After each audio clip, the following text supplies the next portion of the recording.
નમસ્કાર, આપ જોઈ રહ્યા છો ન્યૂ ભારત ન્યૂઝ। નજર કરીએ આજના વિશેષ સમાચાર પર અને હું છું આપની સાથે ધ્રુવી। અમદાવાદમાંથી એક ચોંકાવનારો હની ટ્રેપ અને ખંડણીનો મામલો સામે આવ્યો છે। હની ટ્રેપ દ્વારા 10 કરોડ રૂપિયાની ખંડણી વસૂલવાનો પ્રયાસ કરવામાં આવ્યો હોવાનો ખુલાસો થયો છે। આ મામલે સાયબર ક્રાઇમ બ્રાન્ચે અખબારના સંપાદક સહિત 2 આરોપીઓની ધરપકડ કરી છે। પ્રાપ્ત વિગતો મુજબ એક મહિલાને હની ટ્રેપમાં ફસાવી ખાનગી વિડીયો બનાવવામાં આવ્યો હતો। બાદમાં ખાનગી વિડીયો વાયરલ કરવાની ધમકી આપી બ્લેકમેલ કરવામાં આવ્યો હતો। આરોપીઓએ વોટ્સએપ પર વિડીયો મોકલી ખંડણી ઉઘરાવવાનો પ્રયાસ કર્યો હોવાનું તપાસમાં સામે આવ્યું છે। આ કેસમાં એનસીપીના ગુજરાતના ઉપપ્રમુખ અશ્વિન ચૌહાણની પણ ધરપકડ કરવામાં આવી છે, જે મામલાને વધુ સંવેદનશીલ બનાવે છે। આરોપીઓએ ભોગ બનનારને 24 કલાકમાં 7 કરોડ રૂપિયાનો ચૂકવવાનો અલ્ટિમેટમ આપ્યો હોવાનું પણ સામે આવ્યું છે। ભોગ બનનાર મહિલા દ્વારા હની ટ્રેપમાં ફસાવાનો સ્પષ્ટ આરોપ મૂકવામાં આવ્યો છે। સાયબર ક્રાઇમ બ્રાન્ચે આ મામલે આઈટી એક્ટ અને બીએનએસની વિવિધ કલમો હેઠળ એફઆઈઆર નોંધાવી છે। તપાસ દરમિયાન ડિજિટલ પુરાવા તેમજ ઇલેક્ટ્રોનિક ઉપકરણો જપ્ત કરવામાં આવ્યા છે। હાલમાં પોલીસ દ્વારા હની ટ્રેપ રેકેટ સાથે જોડાયેલા અન્ય સંભવિત ભોગ બનનારાઓની શોધ માટે તપાસ ચાલુ રાખવામાં આવી છે। તપાસમાં હજુ વધુ ખુલાસાઓ થવાની શક્યતા व्यक्त કરવામાં આવી રહી છે। एक व्यापारी के साथ उनका एक प्राइवेट वीडियो उनकी नोहाव या उनकी जानकारी के बगैर रिकॉर्ड किया गया था, और जो 4 से 5 महीने पहले रिकॉर्ड किया गया था। और रिसेंटली 1 महीने से वो वीडियो वायरल ना करने पे सोशल मीडिया पे या तो उनके न्यूज़ चैनल पे ऐसा करके उनके पास से 10 करोड़ की रकम की डिमांड की गई थी।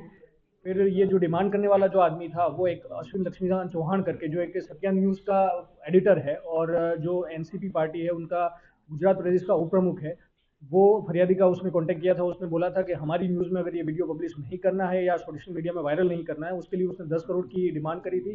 उसके बाद दूसरे दिन उसने बोला था, जब फरियादी ने उसको बोला था कि इतना पैसा हम नहीं दे सकते, तो उसने बोला था 7 करोड़ देने के लिए उसको फोर्स किया गया था। अगर ऐसा नहीं करे तो 24 घंटे में ये वीडियो वायरल करने की धमकी दी थी। उस रिलेशन में हमने 2 आदमी को अरेस्ट किया, एक अश्विन लक्ष्मीकांत चौहान और दूसरा जो है वो एक सुनीता उर्फे एनी राजपूत, एक लड़की है कि जिसने ये पूरा मास्टरमाइंड प्लान किया था और उनके ही घर पे ये वीडियो स्पाई कैमरा से रिकॉर्ड करवाया गया था। इस अलावा इसी केस में वो ये जो एनी राजपूत है उनका बॉयफ्रेंड एक गिन्नी सिंह है, वो भी फरार है। उनकी भी टीम तफ्तीश हमारी टीम कर रही है। अगर समाचार पर नजर करिए तो सोमनाथ में पहली बार निकली नागा साधुओं की रवाड़ी। आ शौर्य यात्रा में पीएम मोदी हाजरी आपशे। हजारों वर्षोथी करोड़ों लोकोनी आस्थाना केंद्र समान सोमनाथ महादेवना मंदिर पर थયેલ हिंसक आक्रमणने 1000 वर्ष અને મંદિરના અંતિમ પુનઃનિર્માણને 75 વર્ષ નિમિત્તે સોમનાથમાં ભવ્ય સોમનાથ સ્વાભિમાન પર્વની ઉજવણી શરૂ થઈ રહી છે। આ મહોત્સવના પ્રથમ દિવસે સોમનાથના ઇતિહાસમાં પહેલીવાર નાગાબાઓની ભવ્ય રવાડી નીકળતા સમગ્ર સોમનાથ નગરી શિવમય બની હતી। સામાન્ય રીતે જૂનાગઢ ભાવનાથના મેળામાં જ આ જોવા મળતી હોય છે, પરંતુ નાગા સાધુઓની રવાડી પ્રથમવાર સોમનાથમાં યોજાઈ હતી। દિગંબર સાધુઓએ શસ્ત્ર પ્રદર્શન અને અંગ કસરતના દાવ રજૂ કરી લાખો શ્રદ્ધાળુઓને મંત્રમુગ્ધ કર્યા હતા। અંદાજે 50 થી વધુ કુશળ કલાકારોએ ઢોલ તાશાના તાલ સાથે એવું જોરદાર વાદન કર્યું હતું। હર હર મહાદેવ અને સોમનાથની જયના નાદ સાથે સમગ્ર માર્ગ પર ભક્તિ અને શૌર્યનો અનોખો સંગમ જોવા મળ્યો હતો। સ્વાભિમાન પર્વના ભાગરૂપે વડાપ્રધાન નરેન્દ્ર મોદી આજે સાંજે 5 વાગે અને 25 મિનિટે સોમનાથ પધારશે। સોમનાથમાં રાત્રિ રોકાણ કરશે અને મહાદેવની વિશેષ પૂજા અર્ચના કરશે। રવિવારે એટલે કે 11 જાન્યુઆરીએ સવારે 6 કલાક 45 મિનિટે શંખ સર્કલથી ભવ્ય શૌર્ય યાત્રા પ્રસ્થાન થશે, જેમાં વડાપ્રધાન મોદી પોતે ઉપસ્થિત રહેશે। આ યાત્રા બાદ સદભાવના ગ્રાઉન્ડ ખાતે પીએમ મોદી વિશાળ જનમેદનીને સંબોધન કરશે। વડાપ્રધાન નરેન્દ્ર મોદીભાઈના આગમનથી આ ઐતિહાસિક પર્વને સાક્ષી બનાવવા માટે રાજ્યભરમાંથી લાખો લોકો ઉમટી રહ્યા છે, જેને લઈને 2000 એસટી બસો અને 1000 ખાનગી બસો ઉપરાંત 4 મહાનગરોથી વિશેષ ટિકિટ વગરની ટ્રેનો દોડાવવામાં આવી રહી છે। સદભાવના મેદાન અને કાજલી ખાતે સેંકડો બસો અને હજારો ખાનગી કારના પાર્કિંગ માટે વિશાળ વ્યવસ્થા કરાઈ છે।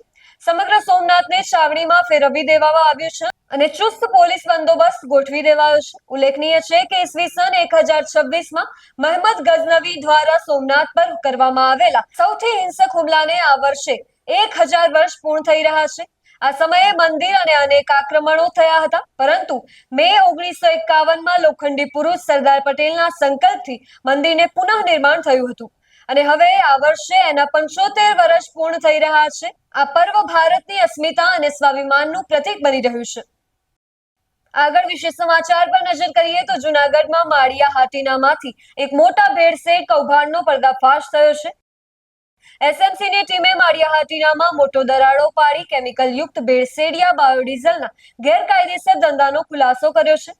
આ કાર્યવાહી દરમિયાન સૂર્યવંદના એન્ટરપ્રાઇઝ નામની ફર્મમાંથી રૂપિયા 3,69,000નો મુદ્દામાલ જપ્ત કરવામાં આવ્યો છે. દરોડા દરમિયાન 1700 લીટર ભેળસેળ યુક્ત ડીઝલ ઝડપાયું છે.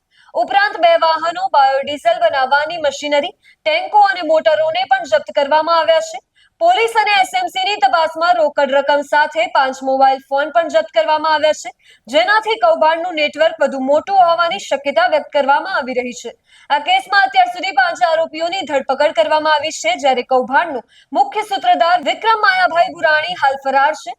આ મામલે માળિયા હાટીના પોલીસ સ્ટેશનમાં ગુનો નોંધાવવામાં આવ્યો છે. સમગ્ર કાર્યવાહી પીએસઆઈ એસવી ગલચર અને એસએમસીની ટીમ દ્વારા સફળતાપૂર્વક અંજામ આપવામાં આવી રહ્યું હોવાનું જાણવા મળ્યું છે. હાલ પોલીસ દ્વારા ફરાર આરોપીઓને ઝડપી પાડવા માટે તલાશની કામગીરી ચાલુ કરવામાં આવી છે. સાથે જ ભેળસેળિયા દ્વારા ડીઝલ ક્યાં ક્યાં સપ્લાય કરવામાં આવતું હતું તેની પણ તપાસ ચાલુ કરાઈ છે. આગળ સમાચાર પર નજર કરીએ તો સુરતના સૂર્યપુત્રી તાપી નદીના તટે આજે એક અનોખો અને આંતરરાષ્ટ્રીય ઉત્સવ ઉજવાયો. અડાજણ સ્થિત રિવરફ્રન્ટ ખાતે ઇન્ટરનેશનલ કાઇટ ફેસ્ટિવલનું આયોજન કરવામાં આવ્યું હતું, જેમાં દેશ અને વિદેશના પતંગબાજોએ સુરતના આકાશને રંગીન બનાવી દીધું હતું. આ ફેસ્ટિવલનું આયોજન સુરત મહાનગરપાલિકા, જિલ્લા વહીવટીતંત્ર અને રાજ્ય પ્રવાસન વિભાગના સંયુક્ત ઉપક્રમે કરવામાં આવ્યું હતું. આ આયોજનમાં 25 જેટલા વિદેશી પતંગબાજો સહિત કુલ 94 પતંગબાજોએ ભાગ લીધો હતો. પતંગબાજોએ પોતાના અવનવા કરતબો દ્વારા દર્શકોને આકર્ષ્યા હતા. સાથે જ કર્ણાટક, મહારાષ્ટ્ર, કેરળ અને પંજાબમાંથી આવેલા 20 પતંગબાજોએ કલાત્મક પતંગ સાથે ઉડાન ભરી હતી. આ ઉપરાંત ગુજરાતના 29 પતંગબાજોએ પોતાના કૌશલ્યથી સુરતીઓને મંત્રમુગ્ધ કર્યા હતા. વિવિધ આકાર, થીમ અને કદ પરના આધારિત પતંગોએ તાપી નદીના કિનારે આકાશમાં વિશેષ આકર્ષણ જમાવ્યું હતું. ફેસ્ટિવલને જોવા માટે શહેરના રમતવીરો, શહેરીજનો અને વિદ્યાર્થીઓ મોટી સંખ્યામાં ઉપસ્થિત રહ્યા હતા. વિદેશી પતંગબાજોએ પણ ગુજરાતના ઉજવાતા કાઇટ ફેસ્ટિવલની અનોખી પરંપરા અને આત્મીયતાના વખાણ કર્યા હતા. તાપી નદીના તટે યોજાયેલા ઇન્ટરનેશનલ કાઇટ ફેસ્ટિવલે સુરતીઓને એક યાદગાર અને આનંદમય અનુભવ કરાવ્યો હતો. ગુજરાત ટુરિઝમ કોર્પોરેશન, સુરત મહાનગરપાલિકા અને જિલ્લા વહીવટીતંત્ર દ્વારા સંયુક્ત રીતે આંતરરાષ્ટ્રીય કાઇટ ફેસ્ટિવલ 2024નું આયોજન સુરતના આંગણે કરવામાં આવ્યું છે. ઉત્તરાયણ એટલે સૂરજની ઉત્તર તરફની ગતિ, ઉત્તરાયણ એટલે પવનની દિશાનું એક ફેરફાર, ઉત્તરાયણ એટલે ખેડૂતો માટે હાર્વેસ્ટિંગ સિઝનની શરૂઆત, ઉત્તરાયણ એટલે શિયાળાનો અંત અને ઉનાળાની શરૂઆત એક સૂચક છે. ઉત્તરાયણમાં આપ જોઈ શકો કે ગુજરાત અને સુરતના લોકો ખૂબ ધામધૂમથી આનંદપૂર્વક આ તહેવાર ઉજવતા હોય છે. હજારો લોકોને, લાખો લોકોને ઉત્તરાયણ દ્વારા રોજીરોટી પણ મળતી હોય છે. આજે સુરતના આંગણે આશરે 5 થી 7 દેશના લોકો અને આશરે 20 રાજ્યના લોકોએ પાર્ટિસિપેટ કર્યો છે. તો આ બધાને હું સુરતના સાંસદ તરીકે વેલકમ કરું છું અને આવો આપણે સૌ સાથે મળીને જે પતંગ, જે જીવનનું પણ સૂચક છે, એ પતંગનો ઉત્સવ આજે ધામધૂમથી મનાવીએ. સમાચારમાં આગળ નજર કરીએ તો સુરતના અમરોલી વિસ્તારમાંથી જાહેર શાંતિને ભંગ કરતી એક ઘટનાનો વિડીયો સોશિયલ મીડિયા પર વાયરલ થયો છે. અમરોલી સ્થિત જે.એચ. શાહ કોલેજના કેમ્પસમાં કેટલાક વ્યક્તિઓ જાહેરમાં મારામારી કરતા હોવાનો વિડીયો સામે આવ્યો હતો. કોલેજના પરિસરમાં રોપ જમાવતા અસામાજિક તત્વોનો આ વિડીયો કેમેરામાં કેદ થયો હતો, જે બાદ આ મામલો પોલીસ સુધી પહોંચ્યો. વિડીયો વાયરલ થતા જ અમરોલી પોલીસે તાત્કાલિક કાર્યવાહી કરી હતી અને વિડીયોમાં દેખાતા વ્યક્તિઓને શોધી કાઢ્યા. પોલીસ દ્વારા તેમની સામે કાયદેસર કાર્યવાહી હાથ ધરવામાં આવી હતી. આ કેસમાં પોલીસે આર્યન રબારી, રિંકલ રબારી અને આદિત્ય રબારીની ધરપકડ કરી છે. પોલીસ કાર્યવાહી બાદ ત્રણેય આરોપીઓએ અમરોલી પોલીસ સમક્ષ કાન પકડીને જાહેરમાં માફી માંગી હતી. સાથે જ કોલેજ કેમ્પસમાં તેમને જાહેરમાં માફી મંગાવવામાં આવી હતી, જેથી અસામાજિક પ્રવૃત્તિઓ સામે કડક સંદેશો આપવામાં આવ્યા. આ ઘટનાથી પોલીસે સ્પષ્ટ કર્યું છે કે શૈક્ષણિક સંસ્થાઓમાં રોપ જમાવવાની કે શાંતિ ભંગ કરવાની કોઈને પણ છૂટ નથી અને આવા કિસ્સાઓમાં કાયદેસર કાર્યવાહી ચોક્કસ કરવામાં આવશે. આજના વિશેષ સમાચાર માટે આટલું. વધુ સમાચાર માટે જોડાઈ રહો મારી સાથે ઓન ન્યૂ ભારત ન્યૂઝ.